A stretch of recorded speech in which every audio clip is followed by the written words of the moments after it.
బయటకు రాలేకపోయారు. అదే ముఖ్యమైన కారణం.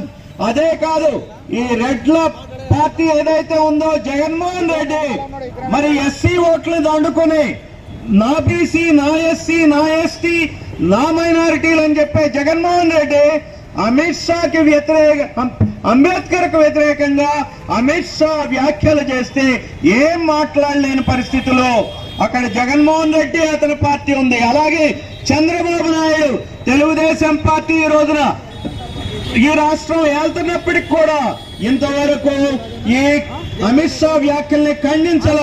అంటే ఈ ప్రభుత్వాలు బీసీల ప్రభుత్వాలు కాదు, అటు జగన్ పార్టీ గాని ఇటు తెలుగుదేశం పార్టీ గాని బీసీల పార్టీ కాదు, ఎస్సీల పార్టీ కాదు, ఎస్టీల పార్టీ కాదు, ముస్లింల పార్టీలు కావు.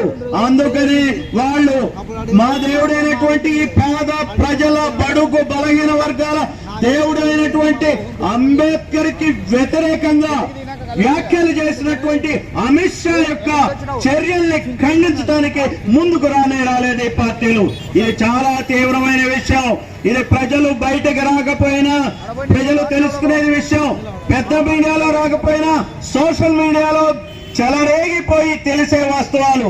మీరు సోషల్ మీడియాలో మీ నాయకుల మీద, అటు జగన్మోహన్ రెడ్డి తరపు నాయకులు గాని ఇటు చంద్రబాబు తరపు నాయకులను గాని వాళ్ళ కుటుంబాల వాళ్ళను గాని సోషల్ మీడియాలో మరి పోస్టులు పెడితే పెద్ద పెద్ద కేసులు పెట్టి వాళ్ళని అరెస్టులు చేసి అందులో మీరు బిజీగా ఉన్నారు. కానీ ఇక్కడ అంబేద్కర్ ని కించపరిచినటువంటి అమిత్ షా మీద చర్యలు తీసుకోవటంలో, రాజకీయంగా కనీసం ఖండనలు చేయటంలో మీరు వెనుకబడి ఉన్నారు. మీ ఉద్దేశం ఏమిటి?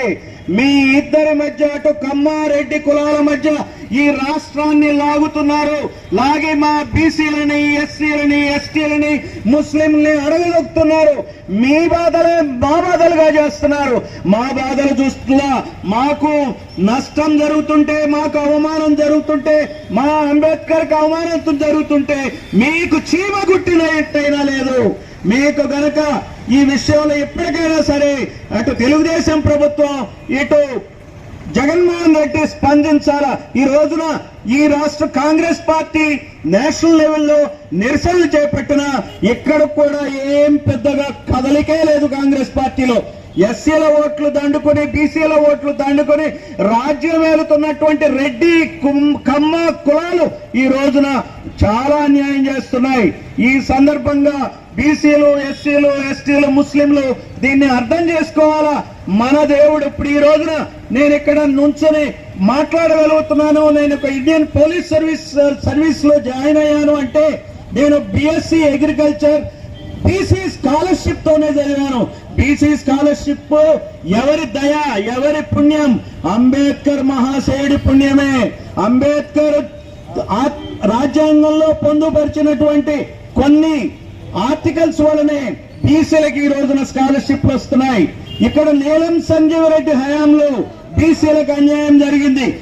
అంబేద్కర్ పొందుపరిచిన రిజర్వేషన్లు బీసీలకు ఇవ్వాలని వెంటనే చెప్పినా ఇవ్వట్లేదని ఆయన కోపం వచ్చి 1951లో అంబేద్కర్ తన పదవికి రాజీనామా చేసినా సరే నెహ్రూ ప్రభుత్వం, కాంగ్రెస్ ప్రభుత్వం ఇక్కడ నీలం సంజయ్ రెడ్డి ఏమీ స్పందించాల.